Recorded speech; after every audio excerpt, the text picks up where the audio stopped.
qual que são as dores mais frequentes que estão por trás, assim, a dor que está por trás da procrastinação? Então, a gente costuma olhar, né, pela psicologia, a gente olha muito a questão da infância, né, os primeiros anos mesmo de vida. E pela constelação sistêmica, que é a minha especialidade, a gente olha também padrões familiares de pais, de avós, né? Mas vamos começar pela criança.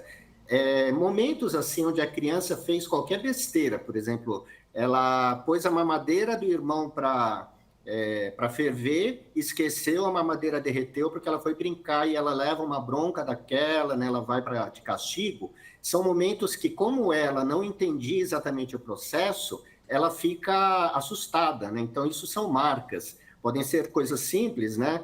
Como a criança que quer brincar e daí é obrigada a estudar, ou a criança que realmente quebrou algo. E todas essas sequências, né? Depende muito de como os nossos pais, a nossa família, eles vão incentivando ou punindo as nossas ações, vão criando marcas que depois ficam inconscientes e na vida adulta elas voltam em atividades que a gente nem pensa, né, que tem uma dor lá da infância. Agora, Alex, existem vários caminhos, né? O autoconhecimento, você pode ir lá tentar descobrir, investigar a origem dessa dor, você pode ressignificar também essa dor. O que tu sugere, assim, de uma maneira prática? Claro, eu sei que, né, a psicologia, assim, evita dicas, né? Mas o que você recomenda para quem está nos acompanhando? E eu também levo para mim, porque realmente tem áreas, e praticar esporte é algo que eu realmente procrastino, adio. O que você sugere para que a gente possa mudar, então, esse padrão? Então, assim, uma sugestão bem simples é, quando eu quero fazer algo, eu vou pensar nesse algo. Eu vou começar uma academia 3 vezes por semana, ou eu tenho que começar a estudar para a prova.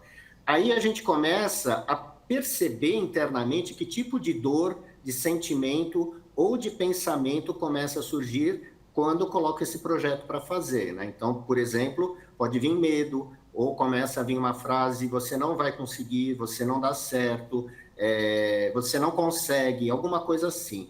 E a partir dessa frase ou dessa dor, a gente se pergunta onde que eu já senti isso no passado antes. E talvez a gente comece a resgatar uma memória de algo, como eu falei, da infância, de alguma situação que a gente viu que aconteceu com os pais e nos machucou ou nos assustou. E aí a mente começa a entender que é um padrão antigo, né? É uma forma da gente começar a se desvincular da situação atual com coisas do passado. É claro que é exigente um pouquinho, mas quando eu começo a lidar com a dor e com sentimentos ou com as cobranças internas, eu já estou dando um passo em direção à meta que eu quero fazer. Agora, Alex, assim, a gente está numa sociedade que a gente se autocritica, se autopune, não precisa nem o outro, né, ser tão crítico. Eu pergunto, acolher isso, assumir, como esse pessoal corajoso aí que eu fiz a entrevista, assumir, dar um lugar também para essa procrastinação, dizer, não, realmente, eu enrolo nessa área, também é importante? É total, né? Eu acho que eu gosto de falar assim que a procrastinação não é um defeito, é uma defesa, né? Por que que não é um defeito? Porque a gente, como eu falei, se o cérebro entende que vai acontecer alguma coisa ruim se eu fizer algo, a gente começa a não querer fazer. Eu estou me defendendo, né? E ao perceber que isso não é um defeito, já começa a aliviar. A partir disso, a gente precisa olhar. Então, eu estou me defendendo de quê? E, geralmente é uma coisa que não tem um sentido. Às vezes a gente quer muito fazer algo, mas tem uma pedrinha antiga aí, né? Por exemplo, eu quero fazer um movimento para o sucesso da minha carreira. Só que meu pai, na minha imagem, ele foi um fracassado. Daí, dentro de mim, fica aquela história. Ah, eu acho que eu não vou conseguir, né? Coitado do meu pai, ele não conseguiu. E aí eu fico fiel a uma dor que é da minha família e evito fazer algo que seria positivo para mim. Quando eu consigo destrinchar o que é meu e o que não é meu, aí eu posso dar um passo também em direção ao objetivo. É, Até porque, às vezes, alguém que já tentou fazer alguma vez, tentou passar no vestibular, tentou parar de fumar, e aí vem o outro e aponta o dedo, mas você nunca termina o que você começa, né? Mas você já tentou várias Sim. vezes.